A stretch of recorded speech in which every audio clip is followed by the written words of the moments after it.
மரியாதைக்குரிய கேப்டன் விஜயகாந்த் அவருடைய இழப்பு மிகப்பெரிய இழப்பு. அப்புறம் சினிமா துறையில் இருக்கும்போதுலேருந்து அவர் கூட படங்கள் நடிச்சிருக்கேன். நல்ல மனிதர், மாமனிதர்னு கூட சொல்லலாம். சாதாரணமாக ஷூட்டிங் வந்தாச்சுன்னா இன்றைக்கி இருக்கிற காலகட்டத்தில் எல்லாம் கேரவனில் போய் உட்காந்துருவாங்க, இல்லைன்னா எங்கேயாவது ரூமில் போய் உட்காந்துருவாங்க. ஆனால் கேப்டன் அப்படி இருக்கவே மாட்டாங்க. செட்டுக்கு வந்தாச்சுன்னா பெரிய ஆர்டிஸ்ட்லாம் கிடையாது, எல்லார் கூடவும் உட்காந்து கடைசியாக சொக்கத்தங்கம் பண்ணுற வரைக்கும் அந்த பழக்கத்தை அவர்கிட்ட நான் பார்த்தேன். ஆரம்ப காலத்துலேருந்து டாப் ஹீரோ ஆனதுக்கப்புறம் அப்படியே தான் இருந்தார் அவர்.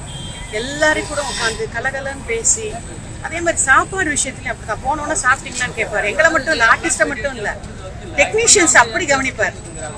அவருக்கு கேப்டன்கிற பேர் அரசியலுக்கு மட்டும் இல்லை, சினிமாவிலே அந்த ஷூட்டிங் முடிகிற வரைக்கும் தம்பி சினிமா முடிகிற வரைக்குமே அப்படியே தான் இருந்தார். சாப்பிட்டவர் என்ன பண்ணுவார், லஞ்ச் டயத்துல போய் டெக்னீஷியன்ஸ் எல்லாம் சாப்பிட்டாங்களான்னு அவரோட ரசிகர்களுக்கும் அவருடைய தொண்டர்களுக்கும் மிகப்பெரிய இழப்பு.